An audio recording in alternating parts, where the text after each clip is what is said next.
One new case of CCP-Virus infection in Weihui City, Henan Province, and the place where the patient has exposed or locked down.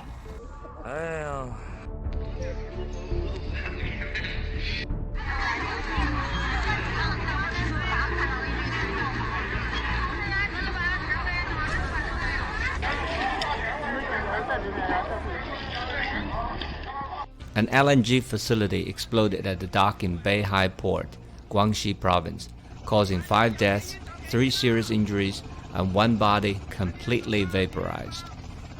Run! Run! Run quickly! Oh my God!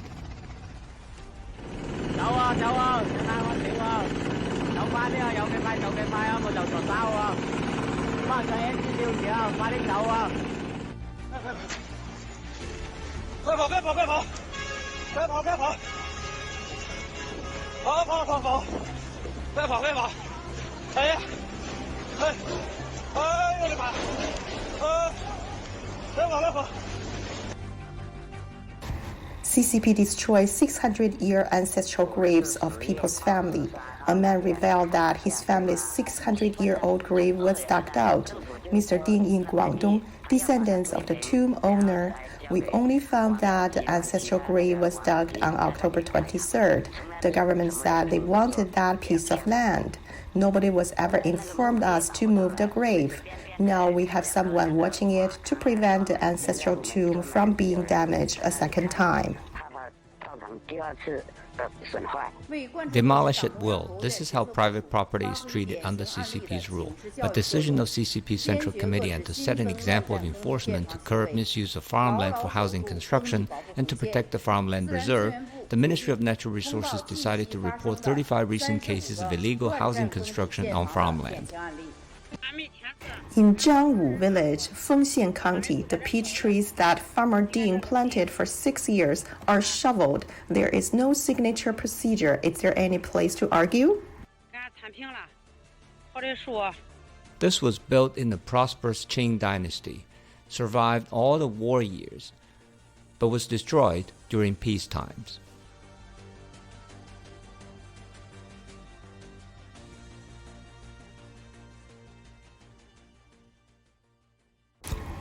Surprised to see a dead pig street.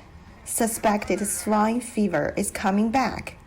Look, what is selling here?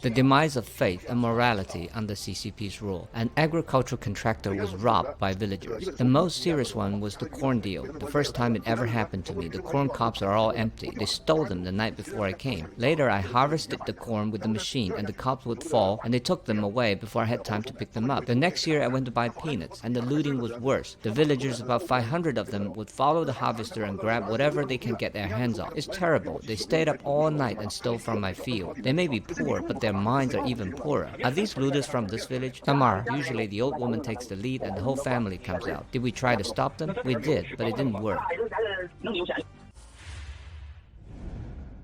CCP governed the country by fraud. Yuan Longping said his next goal is to create a hybrid rice crop with a yield of 2,000 kilograms per acre.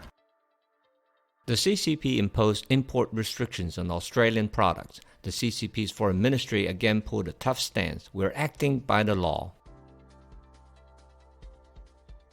Jack Ma was questioned by China's Security Regulatory Commission and 4 other ministries. The central bank rolled out new regulations lowering the upper limit of loans online. During the U.S. election, the Bank of China and the Bank of Communications were imposed restrictions on foreign exchange services for individuals. Huawei's VP Joe Kelly suddenly passed away in Shenzhen. The 5th wave of pictures from Hunter Biden's laptop went viral as they apparently contain images of incestuous behavior. The identity of the female in those images caused much speculation.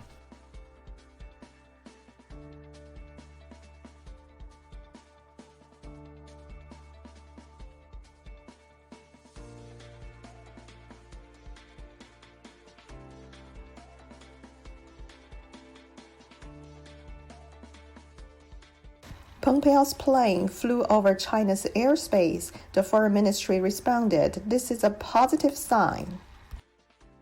The CCP spokesperson in the EU ranted, "Hong Kong is part of China's internal affairs. China is a country with the rule of law and won't stand for intervention by the EU." Mr. Lu De and Dr. Yan sang the song "Star Lightning" at a live stream site in Washington, D.C.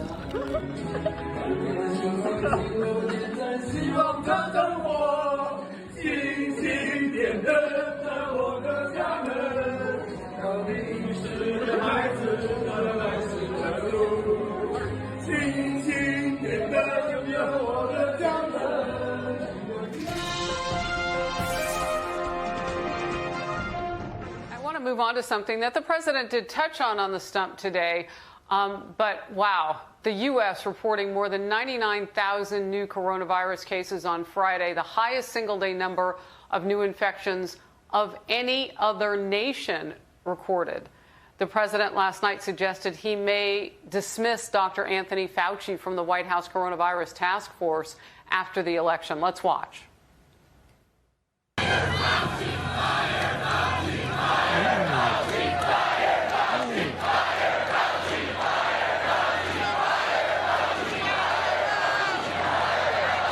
Don't tell anybody, but let me wait till a little bit after the election. So, Mercedes, some of the good news that the president has talked about is the vaccine, and possibly by the end of the year, and his plan to roll that out for at least getting it out there. Most people wouldn't get it until the second quarter of next year, according to the experts.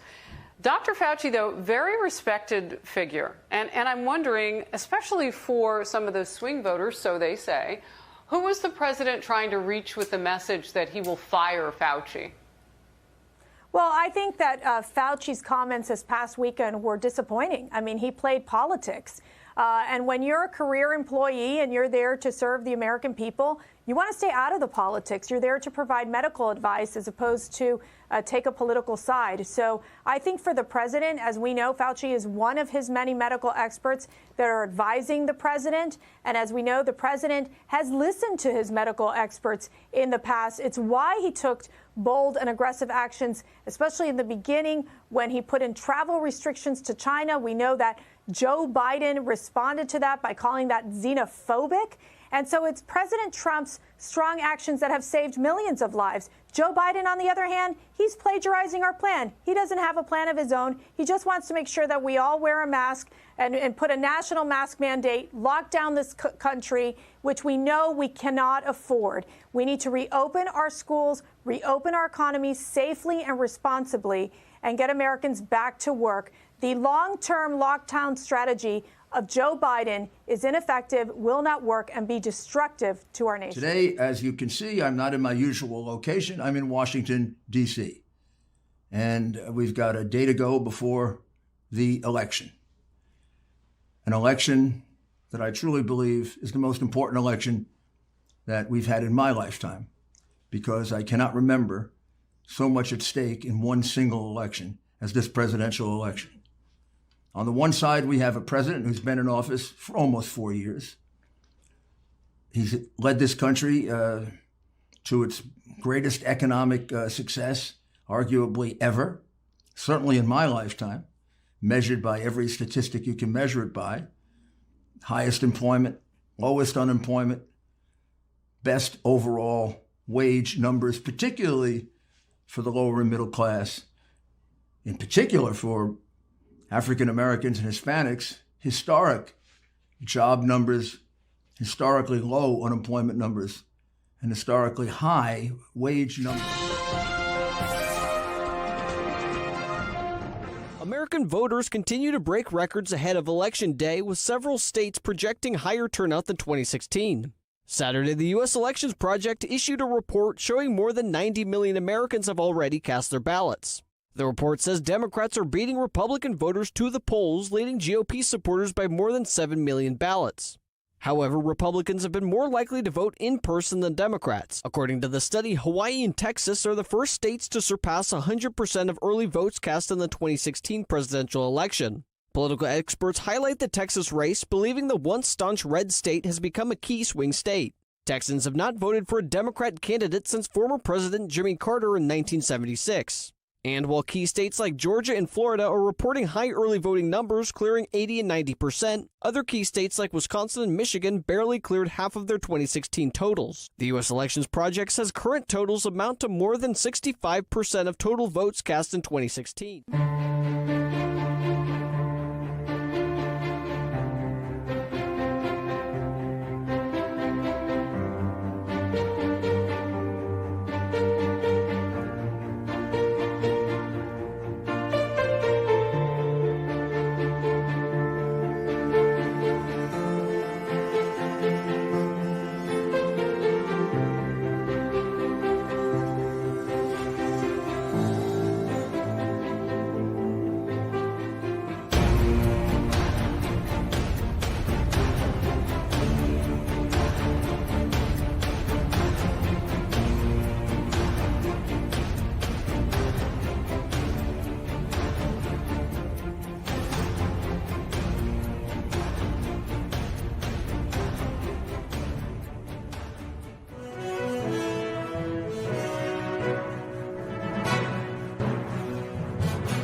Here, you can feel something's happening, and it's self-organizing all over the country. What do you think is driving this level of intensity, this level of urgency, this level of enthusiasm?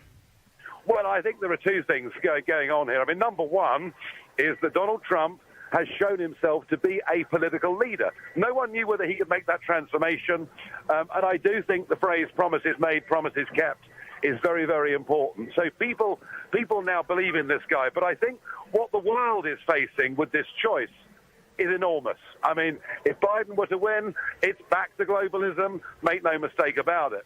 And who is there? Who is there in the Western world? Because, America's not just voting for its president, it's voting for the leader of the free world. Who else is there that has actually got the guts to stand up to the Chinese Communist Party?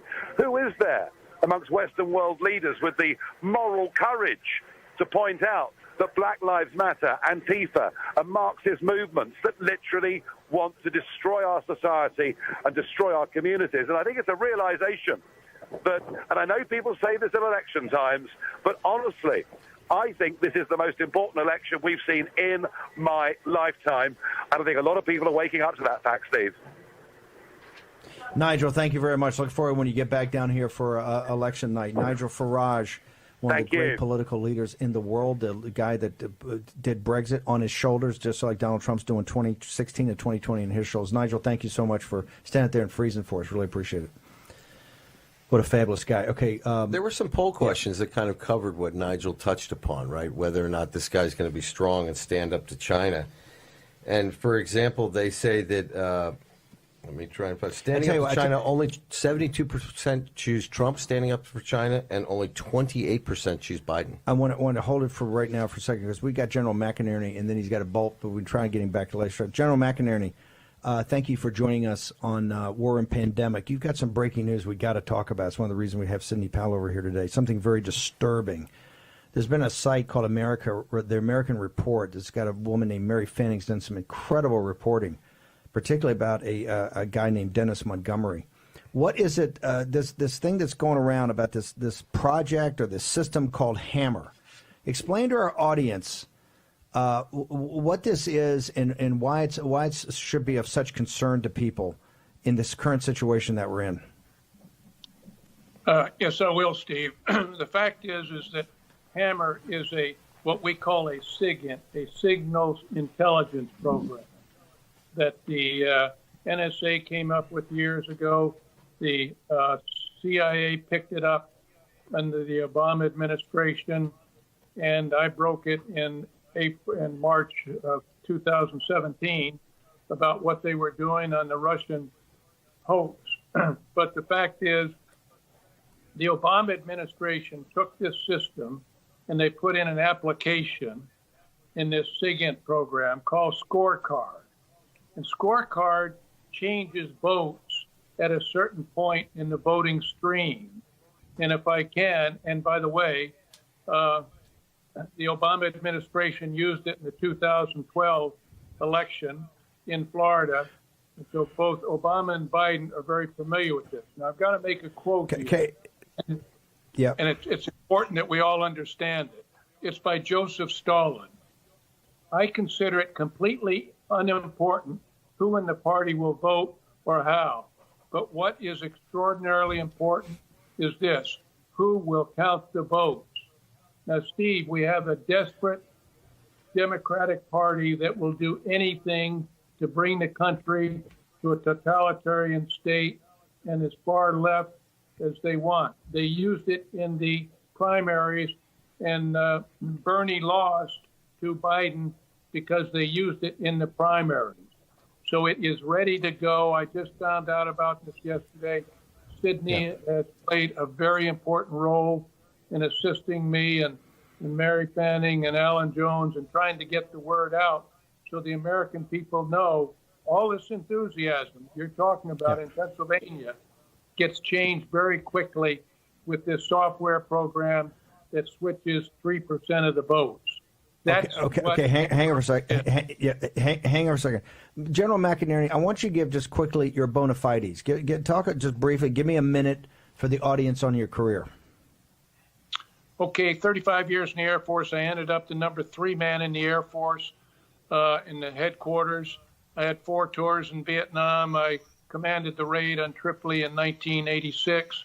We attacked Tripoli from my headquarters in England. I was then the Vice Commander-in-Chief of U.S. Air Forces Europe, and then the Commander of Alaskan Command and Alaska NORAD region.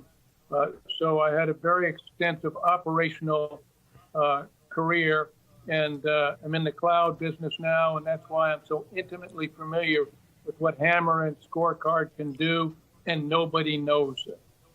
Nobody knows. Okay, now also, you're one of the most revered officers in the U.S. Air Force, an unbelievable career.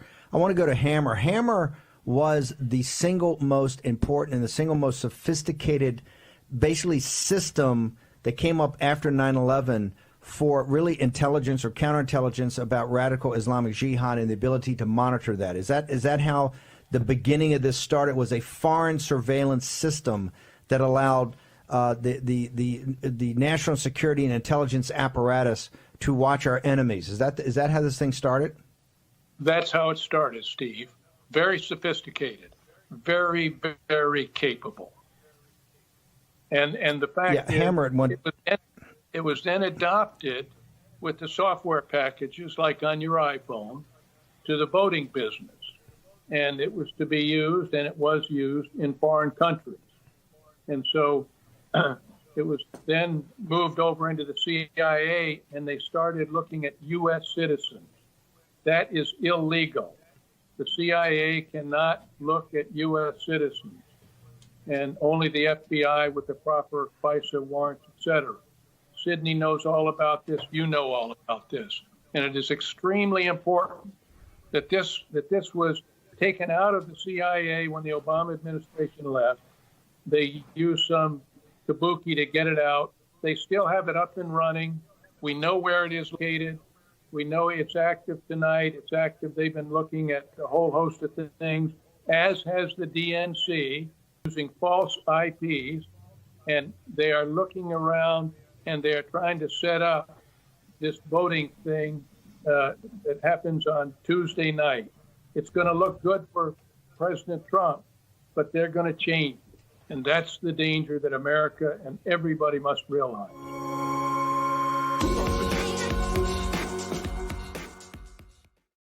Okay, before we finish today, we'll let our Dr. Yan to give the concluding remarks. Okay, what I want to say is our Chinese people, most of us will never see or touch a ballot in our lifetime. As for election systems and such, as soon as we go back to mainland China, they all become meaningless.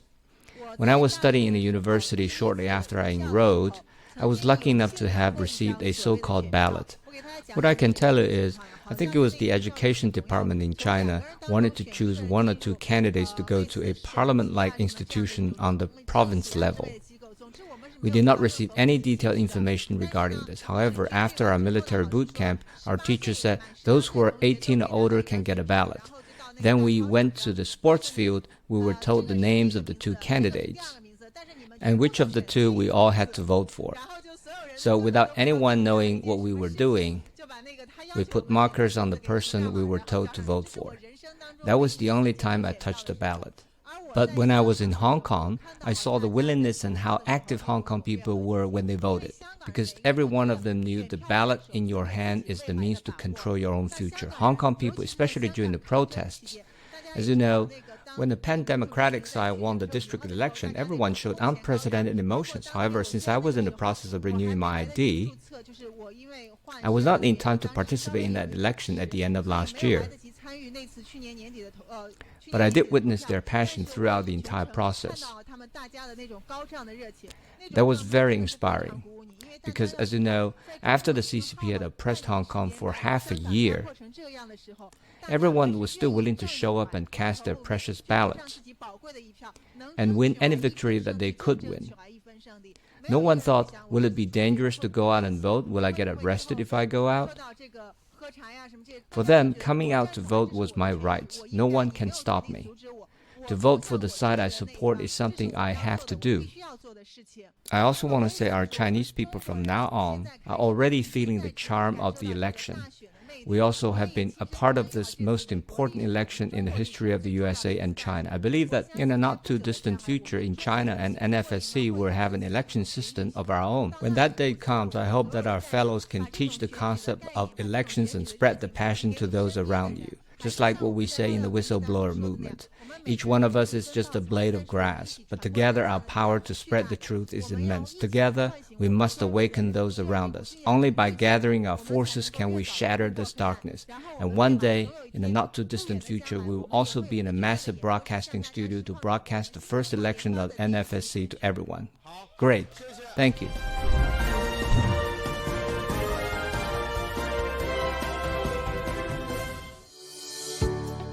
France sees record number of new COVID-19 cases, hospitalization spike. The novel coronavirus has killed more than 236,000 people in the US in 8 months, according to Johns Hopkins University. At least 1,500 nurses have died from COVID-19 around the world, according to the new analysis, which also suggests that about 10% cases globally were healthcare workers. As cases in Europe spiral, France, Germany, and Belgium has gone into partial lockdowns, with England set to follow. Italy also plans to further tighten restrictions. More than 61,000 U.S. children infected with coronavirus in the past week. Australia state records 4th day with 0 cases after months-long lockdown. Iran records its highest number of COVID-19 deaths in 24 hours. Dawn closes up more than 400 points on eve of U.S. election.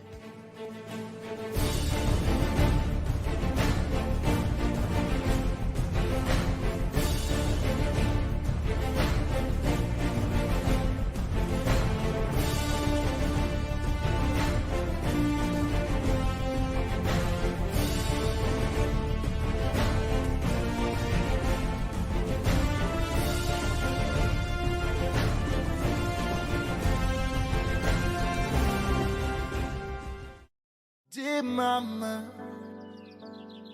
are you okay over there? Your son is crying and missing you, and sees you in his dreams. You sent Jake down to CCP, cause it's God's will, it's God's will. So I'll wait for you, and I'll see you when we end the CCP, yeah.